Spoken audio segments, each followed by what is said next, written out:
Hello and welcome to this episode of the Outdoors Adventure Podcast. In today's show, we've got an interview with Everest explorer and UK charity director Alex Staniforth. He's got some pretty incredible stories from adventures in the Himalayas. We've got what I think is possibly my favourite trip report that I've done for this show so far. So I know I've done sort of 3 or 4 so far. I really enjoyed doing this one. It's from the Nantlle Ridge in Snowdonia. It really surprised me, so I've got a bit more information on that later along the route.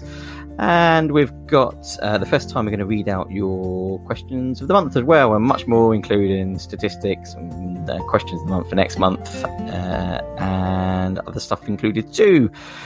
I know I mentioned this at the start of the show every single month, but it really does make a massive difference. If you want to try and spread the word of the show a little bit more and open up the Adventure Podcast to others who might be wanting to enjoy the content too, there's lots of things you can do, but the most important thing to do is on your chosen app, if you can, then if you will please review and rate and share the episode or the podcast. So on Apple and Spotify and many others, you can rate and review, and I really appreciate every single one that I've got so far. It makes a huge amount of difference to the popularity of the show. As always, you can also catch us on our socials. You can email me at outdoorsadventurepodcast@hotmail.com. You can find us on Facebook. We have a Facebook group set up which is growing nicely, and on there I'll be able to share I share lots of content about what's coming up, and I share other content as well that I think you might find interesting. Just go to Facebook, search under the groups for the Outdoors Adventure Podcast. There's a Twitter handle set up as well. You can find it at the Outdoors Pod on Twitter, and there's also a TikTok now set up. Again, just search for the Outdoors Adventure Podcast. Again, on Twitter and TikTok, it's just about sharing more content, things you might enjoy, things you might not know about, and it gives you an opportunity to share the podcast through there too.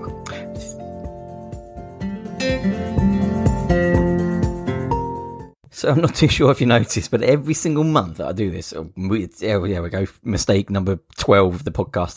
Every couple of weeks when I do this, I do the little introduction, and then I realise just as I'm about to release the episode, I've forgotten something. So anyway, I don't know if you expect smooth and seamless podcasting from this amateur host, but the thing I forgot this month, and in fact, you know what, that I've forgotten every single show I've done so far, is if you're new to podcasting, there's a thing called show notes. I don't know if you've noticed, but on your app, you'll be able to find a load of notes about today's show, a little bit more information about where you can find all of the Facebook pages and links to that and stuff. So it's often a little bit easier to go to the show notes. If you can't find what you're looking for, it will be in there.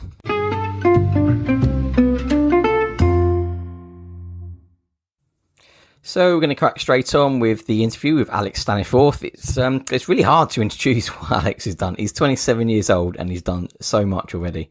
I don't really know where to start. I mean, in the interview, I start with a bit of a mini CV on everything that he's achieved so far, so I will not do it twice, and we'll just crack straight on. So this month we've got Alex Staniforth, and it's really difficult to know where to start with yourself, Alex. I think, first of all, welcome. Hi, Rob. Great to be here. Thank you for having me on the show. No problem at all. Like I say, it's really, really difficult to know where to start because you've done so much. I mean, to give a full history, we'd probably take the entire podcast, but to give a sort of a brief CV of what you've done, it's quite impressive, really. I mean, 4 Himalayan expeditions, 2 Everest attempts, Mont Blanc, cycling the height of Everest in one day, raising £85,000 for charity, 2 books, every county in the UK in 72 days, running the National 3 Peaks, Pride of Britain award winner, Olympic torchbearer, charity director, international motivational speaker, and you've done all that by 27 years old, which is quite incredible. So, like I say, it's really difficult to sort of know where to start, but I suppose the most logical place to start will be taking things back. So when we take things back, is there sort of a point in your life where you can pinpoint where you think, that's where the love for the outdoors for me came from. And was there a certain thing that happened in your life that perhaps geared you towards your love for the outdoors? Yeah, and I think it has been a busy few years, and feels like just the start really. But I think to take things back a big step, a big leap. I guess it goes back more to my childhood, as a lot of these things do. You know, I was brought up in Tarpling near Chester, and when I was at school, I had what you may describe as a very normal upbringing. You know, my parents gave me a great start. I was really fortunate in lots of ways. But I had epilepsy when I was a child. That was fortunately quite mild, and you know, I've been seizure free for crikey probably 15, 16 years now. But that was the catalyst for a big bunch of challenges. You know, having a stammer since I've been able to speak, badly bullied all the way through school, anxiety, panic attacks from a young age, just through dealing with all this. You know, being exposed to that at such a young age. So to start with, I wasn't outdoorsy or adventurous at all. I hated sports. I mean, I was the one that came second to last in cross country in year 7, you know, PE, and I just detested exercise. And to answer your question around a pinpoint moment, you know, I think when I had all these challenges, I never felt that I was good enough. I felt like a victim. I didn't really have any ambition, at least not in the way that I do now. And when I was about 14, I went on holiday with a friend, Tom and his family, in Keswick in the North Lake District. And at some point during that day, you know, because they were keen hill walkers, which is something I'd never really done before. I'd been to Ben Nevis with my dad the year before and really enjoyed that. That had planted a seed, but I think nothing really happened until I went to the lakes in 2010. So again, I would have been about 14. And at some point that day, the question just randomly popped into my head: where is Mount Everest? And there's this kind of curiosity. You know, I asked my friend's stepdad, and he told me it's in Nepal, you know, well, half in Nepal and half in Tibet. So being a millennial, I went home, I went on Google and started to kind of research and became obsessed with this mountain in, you know, halfway across the world. And I think it seemed to be the ultimate challenge, the ultimate goal to aim for, against just this life purpose, I guess. It was a direction to a better version of me, in a way to prove myself and to prove all these bullies wrong. And not long before or after that, I think it was just after that, I was on holiday in Turkey when I decided then to try something called paragliding. Now, quite an extreme sport, you know. I mean, there's taking a step out of your comfort zone, and then there's literally throwing yourself in the deep end and learning to swim, and it was more of the latter. But because of that experience, I now had the confidence to say yes, to actually realise that I was capable of doing things. And I think when you have that change in mindset, that complete shift from, okay, so what can I control? What can I do? You have that challenge, you have that identity. I wanted to find what was next. You know, I discovered the outdoors pretty much by chance, you know, and it suddenly became a way of finding some control in a situation which felt out of my control, and it's become my life ever since, you know. And since then, I've just been on a journey to essentially try and face life challenges and to find the opportunity. Brilliant. So you sort of become obsessed with this mountain, Mount Everest. Where did you sort of develop your where was your initial learning of the outdoors? Where was your playground in the UK? Well, I was brought up near Chester, so not many mountains there, but fortunately not very far away from Snowdonia. And my friend Barbara had a walking group, and I kind of went out, you know, with them quite a few times when I was younger, just to get some general kind of hillcraft, I guess.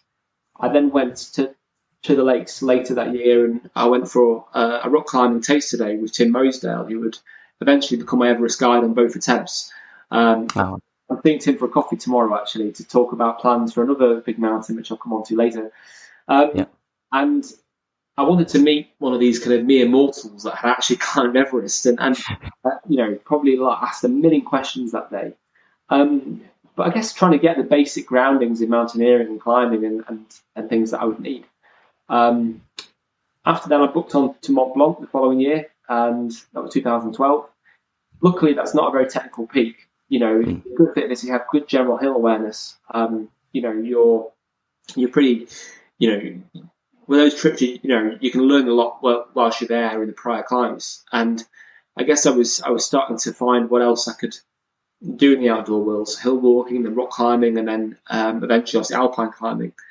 And I think essentially it was just about jumping through the hoops, researching, asking other people, learning from them, spending time with them, going out walking with them, and building that community. But as soon as I was able to, I got to the point when I was going out on my own, and able to navigate and to take responsibility for myself and get the train to North Wales. I was running, I was cycling, and that obviously kept me fit. But just literally following the process, and my parents aren't particularly outdoorsy. My dad got me into running, but I kind of had to find my own way into it, I suppose. It's really interesting because I think we all have a dream, and I suppose anyone who's into the outdoors will sort of see and think, I tell you what, I'd love to do Everest one day. I think we've all kind of said that at some point, but it really is just a dream. What do you think sort of sets you apart from most of us who sort of sit there and go, wow, that would be incredible to do one day, to actually going, wow, this is a process? You put it sort of quite simply, really. It was just jumping through hoops, just a process, but there must be something in your psyche that's sort of different to most of us. What do you think that is? Yeah, I mean, it sounds simple, but it's a simple process, but difficult in delivery. And yes, commitment, and for me, a goal is a dream on a deadline, and I think that commitment, that willingness to actually make it a when rather than an if was the big shift for me. But I think there was a few events that really motivated that. So just when I was starting to kind of pursue this dream, I did the Three Peaks Challenge when I was 16, and that was to raise money for a charity. And then because of that, I was lucky. I was fortunately chosen as a torchbearer in 2012. So I ran with Olympic Torch in Chester, and I was just in this.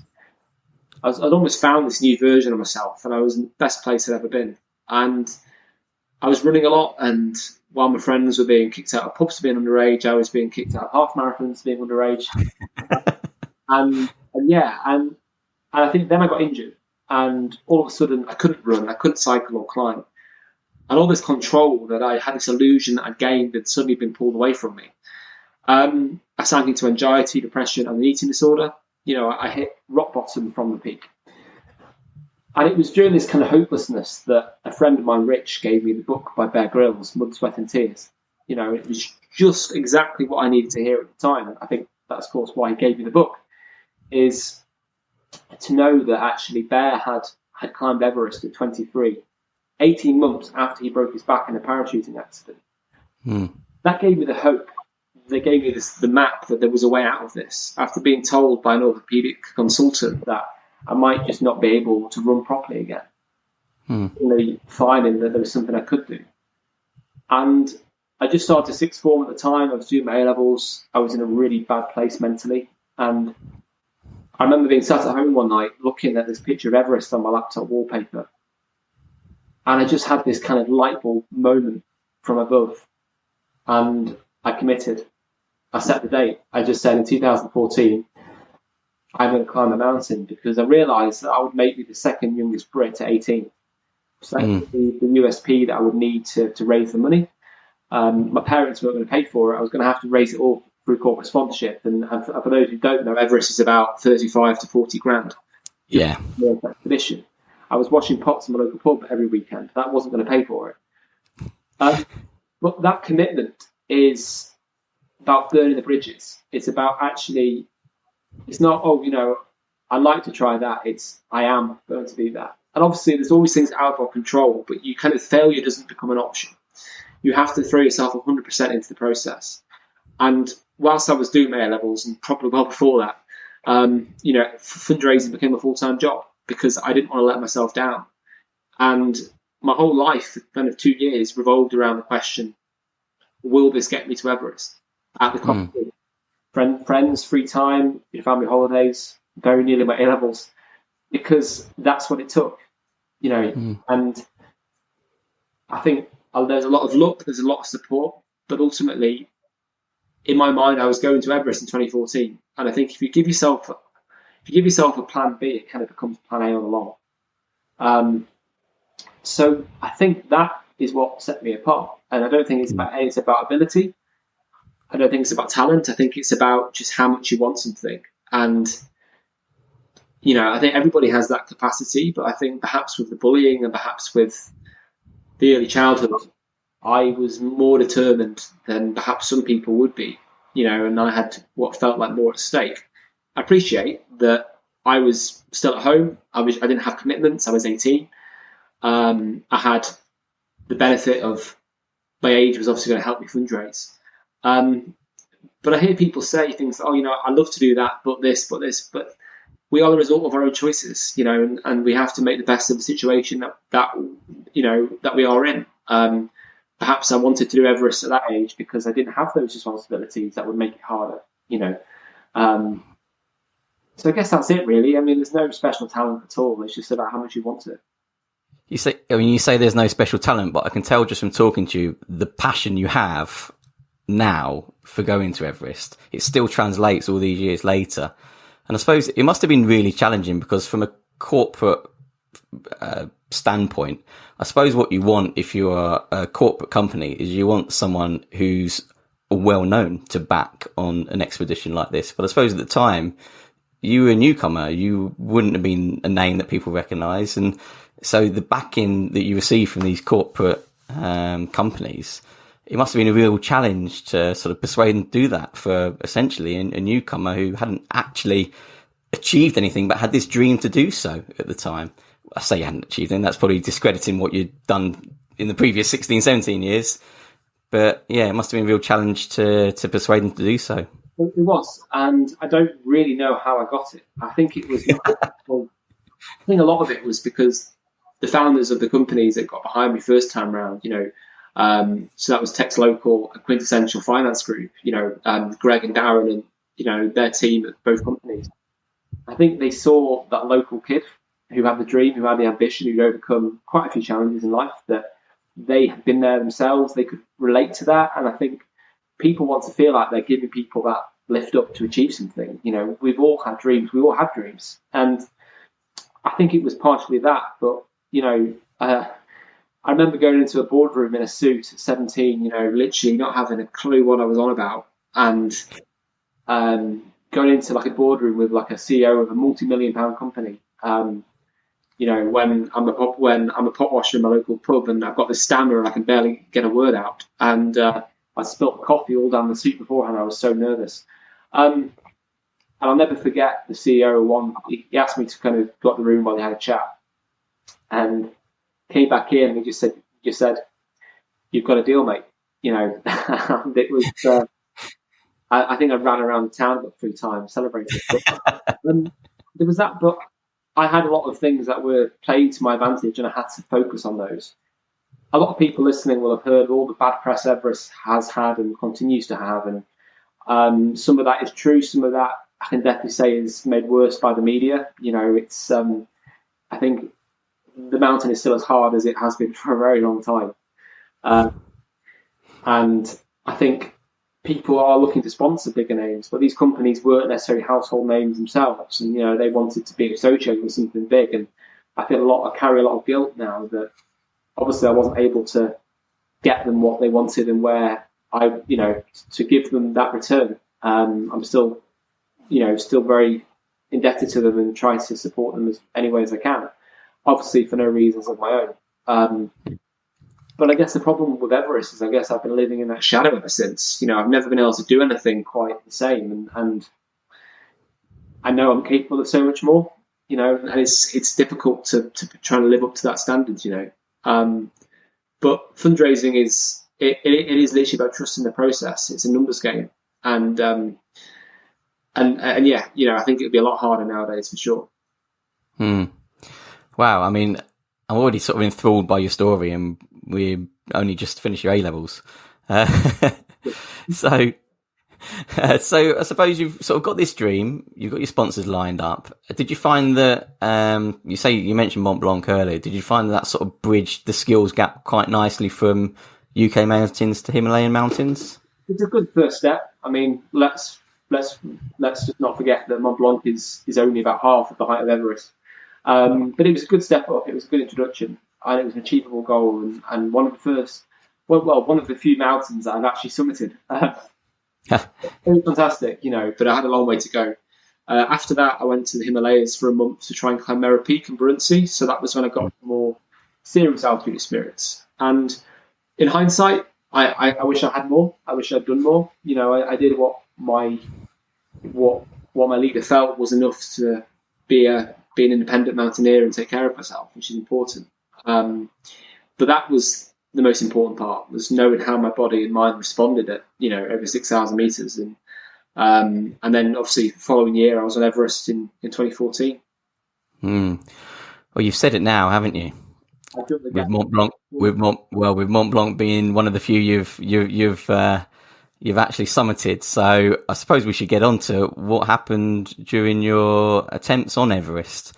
Why don't you explain it in your own words? Because it's really hard for me to sort of introduce such an event, I think. I'll try and keep it brief, but basically, when 2014 was my first attempt, flew out to Nepal on a team. That was led by Tim Mosdale, who I mentioned before, and we were walking into base camp from Lukla, which takes about 3 weeks on this 2-month trip. And the day before we got there was a massive avalanche in the icefall, which sadly killed 16 Sherpas. Obviously, we were lucky to be going home safe. We couldn't complain, but the expedition was called off about a week later, without even getting a foot above base camp. So naturally, we just had to pack up and go home. All that time, money, effort just gone. So you kind of really redefine success. I was naive enough at 18 to think that the harder I worked, then the more lucky I'd be. But the mountain doesn't give a damn about how hard you've worked or how much you've spent. And that was the first lesson of how to achieve mountaineering. So it was a year to learn from that, to come back stronger. And essentially, how do you pick yourself back up again? So 2015, at 19, went back to the mountain. And this time it all started well. It felt like this was the real deal. And we left base camp one morning in the early hours to reach Camp 1 on our first acclimatization trip up the mountain. And that day happened to be when the earthquake hit Nepal. Just when we were about half an hour away from Camp 1, about 6,000 meters up the mountain. I was about half an hour behind. Most of the team were well ahead of me at this point. And yeah, I mean, hearing the sound of ice breaking off the mountain, being so exhausted that I didn't actually feel the earthquake. I just heard this big power avalanche coming straight towards us in the fog. And for the first time in my life at 19, thinking, this is it. Game over. Nothing could have trained us for that. And we just got hit by this big blast of powder. Luckily, the ice, the debris never came. But, when you've not been exposed to that, you always assume the worst. And we were trapped at Camp 1 for 2 days, again, over 6,000 meters. The route down to base camp had gone. We're told to be there for a week or, even longer, when we've only got supplies for a day or 2 days at most. And every half an hour, you've got aftershocks hitting you from both sides. Suddenly you're thrown into the unknown, and you really have to focus on what you can control, like just the basics of hydration, food, altitude, looking out for each other. Not knowing that actually base camp had been wiped out by a much bigger avalanche triggered by the earthquake, and 20 people had died at base camp, including 3 of our team, sadly. 3 of our Sherpas who we'd seen at breakfast that morning. So that's what happened. 2 biggest disasters in Everest history in 2 years, I guess. Wow, I mean, it's a horrendous experience to go through for anyone, let alone someone who's 18, 19, let alone someone who's on their sort of first major expeditions. I suppose the question that sort of pops into my head, also knowing that you went back to the Himalayas after these 2 attempts of Everest as well, but even between the 2 Everest attempts and then to go and do Cho Oyu, isn't it, that you tried? 2016. Yeah. I mean, what was it that sort of kept you going? What was it that made you want to? There must be something that is sort of in your head that makes you want to go back to these places, despite the fact that these disastrous events happened whilst you were there. That must have been absolutely awful to experience. I think it was an appreciation for risk, for life.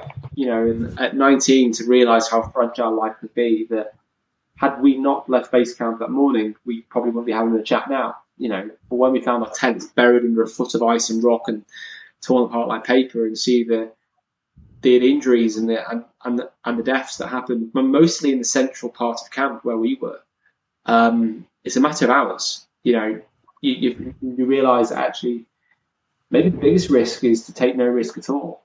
And I guess I had this obligation to the Sherpas to really give something back. To pursue those dreams whilst we have them. Because people say, "Oh, you're young, you've got lots of time."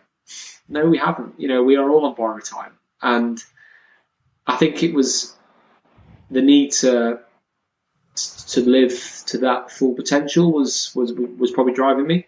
There wasn't so much the fear, the fear of what happened. I think I wanted to kind of put all that to bed by going back. Originally, Choyu was the real intention behind that was to get some more experience, to get an 8,000 meter peak under my belt before going back to Everest in 2017. That was the full intention. Choyu is the sixth highest mountain in the world. It's still a hell of a challenge, but it's a beautiful mountain and it was probably the best trip I've ever been on. Unsurprisingly, didn't summit that either because of the altitude. Got to about 7,200 meters on the summit night, and things just went downhill from there, quite literally. And I think it was that willingness to, I've almost created a vision. I've got to realise that now, and it was on Choyu that actually everything changed, and I suddenly was able to really, really honestly think about what was I here for? What was this about? What am I trying to achieve? But I had to go there and fail for the third time to really have that, to have that kind of insight. Wow. I mean, yeah, it's experiences that most of us will never go through. And it's sort of hard to comprehend how it would affect you personally, if you were in that experience. I mean, when you came back to the UK after the Everest expeditions, after Choyu, how did you feel when you come back? How were you sort of coping with what had happened out there? I hate to sort of label it, but you hear all these things about post-traumatic stress and these big events impacting you personally. How did it sort of impact you when you were sort of sat on your couch on your own back home? Well, when I got back from the first trip, I had a really bad case of salmonella actually, so I was stuck in bed. Really got to clean this place. The second trip was different because of all the trauma and death and all the panic back home. Obviously with my mum and dad in particular, having to ring my mum on a satellite phone from Camp 1 Everest and to hear her all excited because, how's it going and how are you feeling? And I was like, right, I've got a slight problem.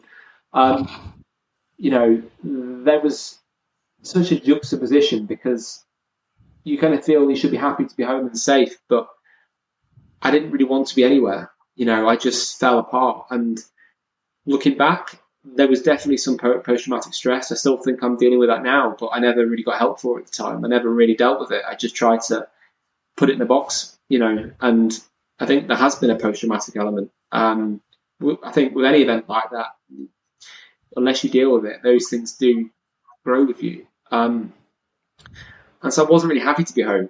I was lost, I was depressed, and I really just shut myself away for a while. And I think what changed from that was a friend of mine, Rich, another Rich, he rang me, at some point after that and basically said, this could be one of the best things that's ever happened to you. He had this tough ex-military kind of tough love approach. And he'd seen worse things when he was my age. He could relate to what I was feeling, which other people couldn't. Not many people could really understand what I'd just been through it because you can't train for that. And that was when, again, there was a mindset shift. Right, how can I turn this into a positive? How can I use this story to try and fundraise and help the people in Nepal? Like 9,000 people have died and lost everything. So again, I just threw myself into challenges, started speaking. That was the start of my speaking career. I wrote my first book, Icefall, and writing a book was very therapeutic. I've always enjoyed writing, but being able to put it down on paper, kind of distracting myself from it all. But the thing is, I never really dealt with it, and there was a lot of flashbacks and things for the first sort of few months, and I just forgot about that. But I've seen how that's come to gut me in various parts of life ever since, So I guess I just tried to look for the positive. That was the only way forward.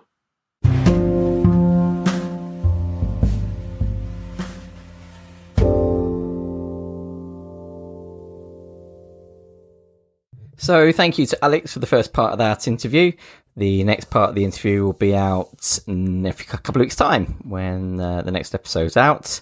Coming up, we've got, like I said earlier, my favourite trip report that I think we've done so far, and it's from the Nantlle Ridge in Snowdonia. We have news and events and the answers to the question of the month that was, what is your favourite UK national park and why?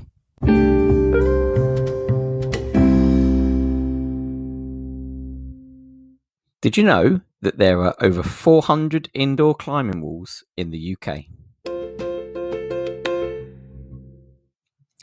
So this month's trip report comes from the Nantlle Ridge in Snowdonia. Now, I got a bit of criticism for my pronunciation of the Welsh words previously, so good luck to me, I suppose, in this episode, because there's some horrendous pronunciation once again. But I did look up how to pronounce Nantlle Ridge, because I always called it the Nantlle Ridge. So there we go. At least I got that one right. The Nantlle Ridge is in sort of northwest Snowdonia, West Snowdonia, right on the coast near the Llyn Peninsula. It's a fantastic ridge. I mean, I really enjoyed it. I enjoyed it more than I thought. There was more scrambling involved.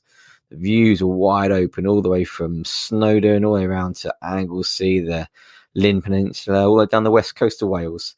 This trip report takes us along the entire ridge, starting from Rydw and ending at Aboddi. Okay, today we are on the Nantlle Ridge in North Wales. And once again, I'm here with Alan! Sorry, I thought you were going to introduce me there. Yeah, that was an introduction. Yeah, you didn't take much introducing last time before you said you were my better looking brother, apparently. Pointed out I was your better looking brother. Yeah. I mean, I probably shouldn't have pointed out at the time that you were adopted. Oh, no, that did. Anyway, as I was saying, we've crouched behind a wall. The things we do. Yeah, if I was being responsible, I'd say don't park in Cwmpenant, because there's no parking, and most people would park in Hebog, I think it's called. I did say I'm terrible. And so we can do the whole ridge, and then we're going to check out, there's a body on the way as well, K. Amos body. It's K. Amos. Yeah, like Tori Amos. Yeah, that's it. That's what I'm thinking, yeah. And we've done the initial stretch up onto Igarn, which is just up, basically. Just keep walking up. You can't miss it. It's a long way up. And now we are on our way to, here we go. Are you ready? Nantlle Ridge. Oh, that is actually pretty good. It's like Tom Jones himself is sat here. Nantlle Ridge, which is the second top of the day, and the Nantlle Ridge has about 5 or 6 different tops, all like Nuttall and Hewitts and stuff. There's none that are part of the 3000s in Wales, which goes to show the height of them. The highest one is 734 metres. Because it's right next to Snowdon, we've got views of what they call it now? Iwydfa? I don't know. Yeah, Iwydfa. I think they're trying to get you pronounced the actual name rather than calling it Snowdon. But anyway, because we're right next to Snowdon, because I can't say the other one, it's much, much quieter. And I didn't really fancy walking in a queue all day. So we're about to start what looks like quite a fun little scrambly section. So we're crouched by the wall because it's really windy. So I'll probably update if we get to the top. Don't get blown over the edge. For the thrill seekers amongst us, how many geocaches have we got on this? There's this trip? About 5. That's a good point, actually. There's probably one here. Oh, I'm excited. Yeah, we knew you walked past one. Oh, don't tell me that. I know. Gutted. Onwards. What we bit like? I'm crouched down again because I forgot to mention the weather was meant to be. He said, well, we were considering stopping out tonight, and then it's going to be -5, and can we bother carrying a lot of fuel to keep us warm? So we're just doing a day trip. It's not felt cold. It's been like we've been stripping off all the way here. It's been hot. But then now we've got sort of on the tops and the wind is coming across, and it said on the Mountain Weather Information Service that with the wind chill it's going to be -12. So we packed about 1 million layers, a load of gloves. We both bought a pair of gloves, and it's been hot. But to be honest with you, now the wind's coming up. I'm going to start putting on my gloves and my hat and stuff because I'm hot. I'm cold now.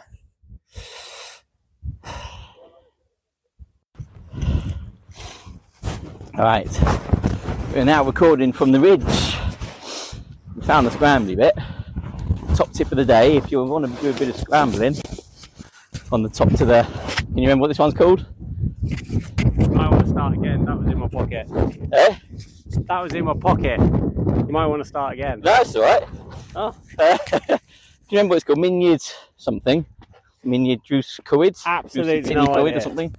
Anyway, if you want a bit of scrambling, top tip is to hang right. So there's a proper path, really. You don't have to scramble if you don't want to. That goes to the left on the way to the top. But on the right, you can sort of pick and choose, depending on your level of scrambliness. Is that a word? Well, I've just thought not everyone will know what scrambling is, Rob. Well, you'd imagine they would. Google it. Scrambling. It's basically where you got to use your hands to get up something. So there is like a path on the left, but hang right, and then there's actually, I've just said to Alan, the scrambling is loads better than I thought it was going to be. Like, this is billed as sort of an alternative to Cribgoch, but without the crowds. But everyone online said there's hardly any exposure. But like this section that I'm just going up to now, if I go round to the right here, there's what? I mean, if I fell off here, how far down do you reckon that is? I don't know, 400 foot? Yeah. 300 foot maybe? Yeah. At 300 foot. There's a big drop. And you can make it as exposed as you like. I'm going to go up this bit here. And it's proper scrambling. I mean, like I say, you don't need to do it. But if you want a bit of thrill... There we go. You can veer off the route and make it a bit more exciting, which is what we've chosen to do. So there we go. Top tip, hang right for excitement.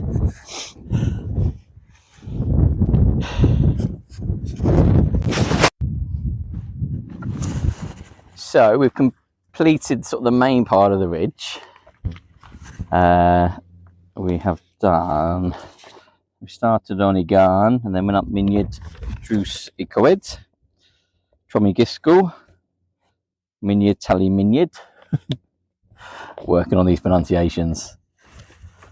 And we are now on, getting a map rustling about. I'm still old school with a map and compass. Craig Coombe. Can't read it. Second.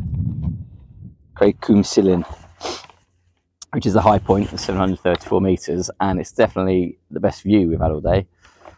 Because if I start in this direction, not that you can see it, we're working down the west coast of Wales, and then you turn around and you've got the Llyn Peninsula. You can see all the way down to the end of the Llyn Peninsula, and then you turn around a bit further, you've got Holyhead. You can see Holyhead Mountain and all of Anglesey. Keep turning, and then you've got the Carneds, the Gliders, Snowdon, the whole of the Nantlle Ridge in front of you, and then everything towards sort of mid Wales, and it's a full 360 view, and it's pretty incredible. There's still a helicopter buzzing about. It's been buzzing about all day. Over to the Snowdon and Cribgoch range. I'm having problems over there. And that's a bit of a slog out, really. down to Kate Amos.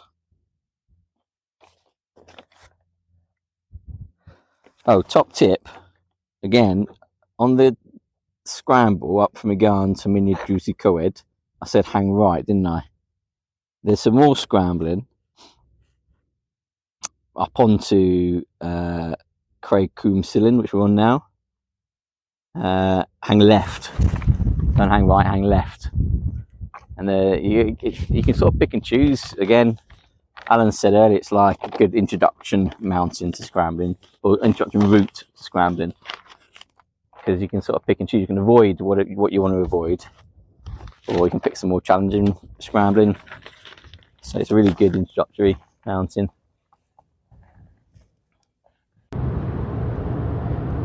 So I'm driving back now. I'm currently going through the tunnels on the A55. I'm sure we've all been through them on some adventures into Wales, back into England, for those of us that are driving back into England. And we've done the full Nantlle Ridge, and we got some scrambling in. It was a 6-hour route in the end. Once we sort of got to the end of the ridge, it was a bit of a slog down to Kate Amos Body. It was really boggy. It was pathless, basically. There was no paths there at all. And yeah, it was really challenging to find the body. I cheated, to be honest with you. We had some 5G signal at one point, and so I Google mapped the body. I don't think I've ever done that before, to be honest with you. I mean, if you got a signal, why not? You heard me with my map before. I'm a paper map man still. I mean, I can't get used to using digital maps, and so to use 5G and Google Maps to find the body was a first. It's been a cracking day out. Like I said earlier, it's a really good introductory introductory route to scrambling, because there are sections where you can make it as easy or as difficult as you like. We chose to make it a bit more challenging today, and so, like I said, we hung right at one point, hung left at one point, but there were paths to avoid the worst parts of the scrambling should you not want to feel a bit of exposure and stuff. And it was much more exposed than I thought it was going to be in places as well, because like I say, it's billed as sort of a grade 1 easy introductory scramble, away from the crowds on Crib Goch, where obviously there's quite a lot of exposure. Despite the fact it's still a grade 1 scramble, there's a lot more exposure on Crib Goch. So from everything that I've read online, having not done the route before, I wasn't expecting it to be quite so scrambly and quite so exposed, but it was in places if you wanted it to be. So yeah, a really good sort of introductory route, a lovely route, and on there the scenery today has been stunning. You know, all the Llyn Peninsula and Anglesey, and the whole Snowdonia Massif, mid Wales and the west coast of Wales. It's all open in front of you. It was a gorgeous day. Got down to the bothy, had a little snoop in the bothy. There were two lads about our age, about 30 to late 30s, I'd say. It's similar sort of style of us, you know. They've got young kids and went away for the weekend, spend some time in the bothy. And then on the way out, we were saying how disappointed we were that we chose not to stay. And then, now listen, I'm all for bothies being open to everyone, but on the way back out, we come across a family, 3 lads, a lady, 2 young kids, and I must say, the dog, I wouldn't want to spend the night in the bothy with the dog. The owner clearly had to grab hold of it. It didn't look particularly friendly. It had its teeth out and growling at us and barking at us. And I did feel for the 2 lads that were in the bothy, because they said, "Oh, is anyone in the bothy?" And so they're obviously going to the bothy. And I just told them there's 2 lads there. I mean, nothing against anyone, but the thought of spending the night in the bothy, it was more the dog than anyone else. Yeah, wouldn't have been the best night for me, but yeah, pretty funny end of the day. And And yeah, just a couple hour drive home now, and I've just had a text from my wife saying that she's ordered a takeaway. So I am hungry and I'm driving home to my takeaway. Would recommend the Nantlle Ridge to anyone.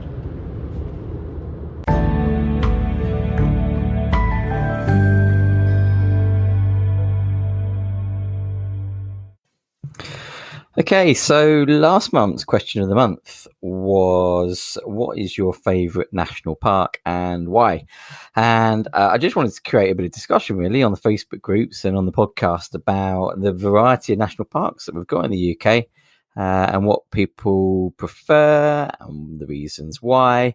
And obviously, I mean, it went as expected. There's a really even split between them all because I think each of them are beautiful in their own right, and they've all got a lot about them that's different to the next one, from the moors of Dartmoor and the wide expanses of the Cairngorms to the compactness of the Lake District, the scrambling of Snowdonia, and a bit of everything in between in all the others. And it did create some interesting comments. So I really enjoyed doing it, actually. So I'm going to start with Thea, who wrote that hers was Snowdonia.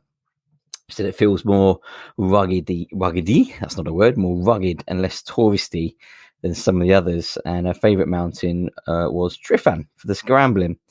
Angela put that hers was the Lake District or the Yorkshire Dales, and she couldn't pick which one. And then Dave said that his has got to be the Lake District purely due to how much is condensed into such a small area. And the others are so spread out, but Snowdonia comes a close second. It's interesting he said that because the first comment on one of the groups that I posted it on was Snowdonia, nice and compact. Snowdonia, so much in a small space. So it goes to show the difference in the opinion. You know, somebody saying the Lake District, somebody saying Snowdonia, both for the same reasons.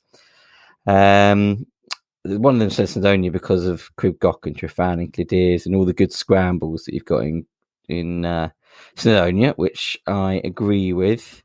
Somebody else wrote that it was the Cairngorms, the Brecons, the Lake District, or basically all of them. They basically couldn't pick. The whole of Scotland was another one. It wasn't the question, was it? I'm going to read out their name. Long live the Cairngorms, Peak District, Dales, Lake District. There's such a weird split between them all. Somebody put Scotland and the Lake District. Although Scotland, why does everyone say Scotland? Scotland's got a few national parks in it. Because they spent so much time exploring and they haven't visited Snowdonia yet, but they think that could be a close second. For hiking and climbing mountains, from Ronnie, Snowdonia, such a huge area of rugged terrain. But to visit and its beauty, the Lake District. And a bit more of a left field one for its wild and remoteness, the North Pennines. Now that didn't get as many as the rest of it, to be honest with you. Now, I said last episode that I had a clear favourite. Now, the thing is, after posting on the groups, I'm not too sure I do anymore. I don't know. It's really hard, isn't it? Because they've all got their own thing about them. The one for me is the Lake District. And I think for me, the reason why it's the Lake District is exactly what Dave wrote. There's so much in such a condensed area. And it's also accessibility for me personally. And I think for a lot of people, it's just off the M6. So you've got pretty good access, but then 20 minutes off the M6 and you're in some beautiful surroundings. And in fact, the M6 pretty much goes through the Lake District, doesn't it? I think it was Jeremy Clarkson who said that the Lake District gets in the way of the M6. But yeah, I mean, for me, it's Lake District. It's an hour up the road, an hour and a half to something really good, 2 hours to the far reaches. It's got a bit of everything, I feel. It's got some rugged mountains, it's got some scrambling routes, but the thing that also complements it so well is the friendliness of it.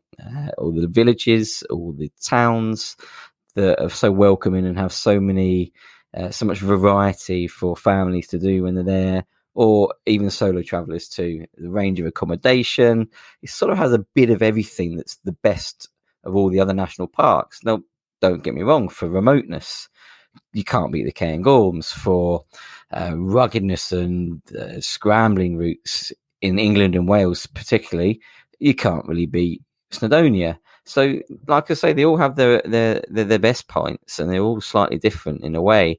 But like I say, my favourite, I've got to say, it just has something about it for me.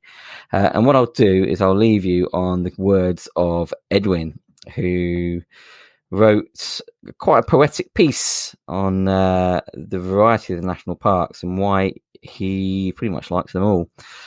Edwin wrote, "It's so difficult to choose. As they are all lovely in their own way. Just as I decided that the autumn colours of the North Yorkshire moors beats peaks or Snowdonia, I then choose the forests of the Peak District for reminding me of Switzerland. What it came down to in the end was where I had my best memories, and that is the Lake District. That's where I used to go with my young children and their mother for many holidays and short-term breaks. It was where my sons turned from toddlers into children and helped to form their love of the countryside. So much so that now, 30 years later, and with their own families to raise, they still meet up to walk and camp together. The joy and pride at seeing them enjoying the same things as they enter their midlife as they did as small children gives me a warm, loving glow and special memories. The beauty of the mountains reflected in the deep, dark water of the lakes, the accessibility for young and old alike added to the sociability of the many pubs in the towns and villages probably helps too. And I'm sure no matter what your favourite national park is, you can probably write exactly the same sort of piece about yours too.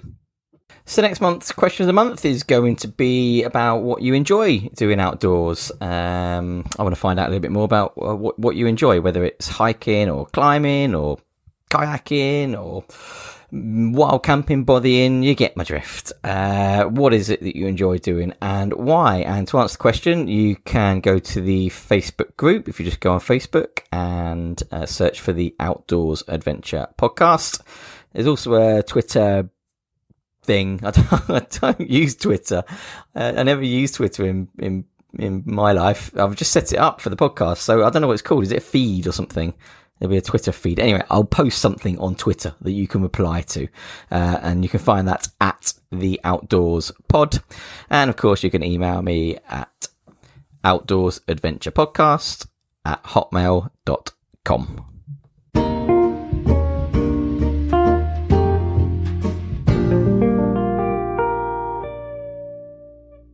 So in terms of the news in the last couple of weeks, there's not been a great deal going on, really. One thing I did notice, but I missed it, to be honest with you. It was from a few weeks ago.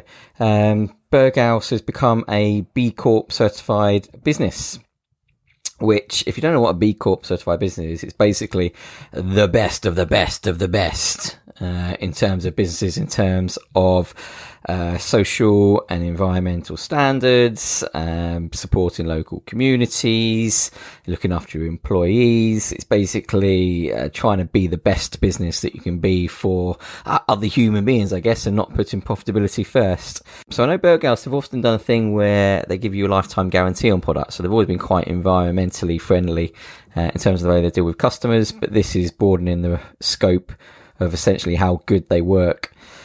Which is, obviously good news. I think as the outdoors community, we care quite a lot for local communities and the bigger picture and the environment. And so it's nice to see that Berghaus are going on the right route to becoming a company that we can trust.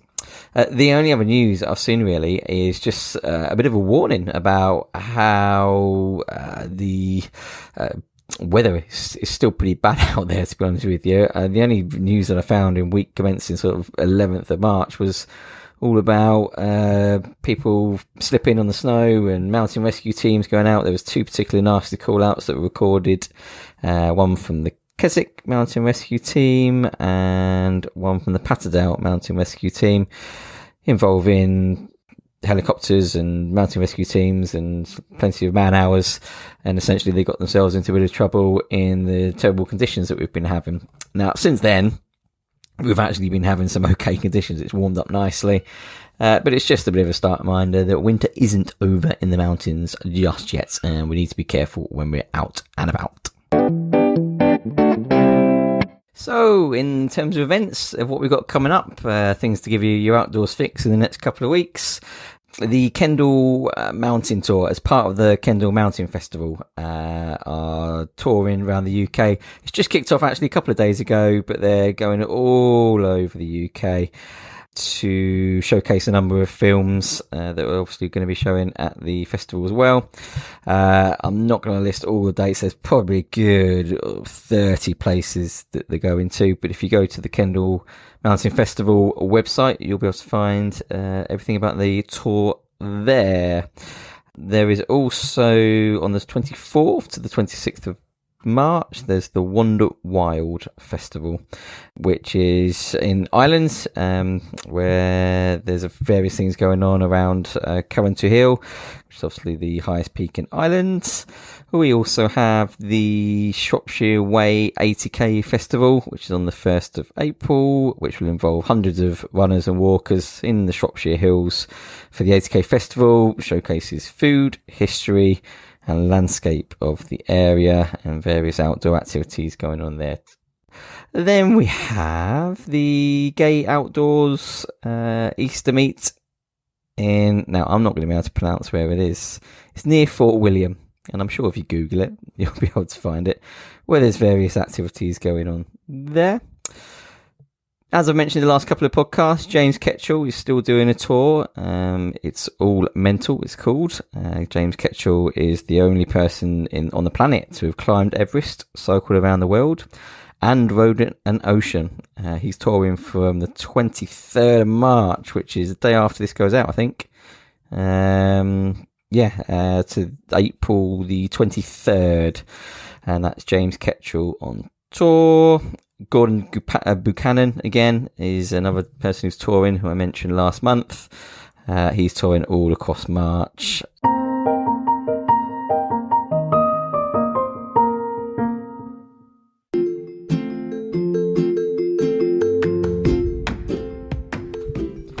So thank you for listening to this episode of the Outdoors Adventure podcast. And next month we have an interview from Johnny Walker, not the whiskey brand, but Johnny Walker, who is a mountain leader who moved from the south of England all the way up to Stirling in Scotland to make the outdoors a bigger part of his life. He has been a successful mountain leader for a number of years in the UK and abroad, and he shares his insights and stories into how he's made the outdoors a bigger part of his life. We have the usual news and events and statistics and a trip report from somewhere. I don't know where at the minute. I think because I'm doing these every 2 weeks, I had like a load of trip reports lined up, thinking it would last me a number of months. But they've all gone now. So what I'm thinking of doing is including trip reports to towns as well, various towns that might be of interest to the outdoors community. Like a guide to Windermere, a guide to Batushka Coed, a guide to Aviemore. All these outdoor places that potentially could be of interest to us. I know quite a lot about these places, and I'm sure I could do a bit more research into them and bring a trip report from towns as well as just reports from the mountains and the outdoors as well. So who knows, it's a mystery trip report next month. Like I say, if you do like it, by far the best thing you can do is rate, review and share the podcast and interact with us on our socials too. See you next time.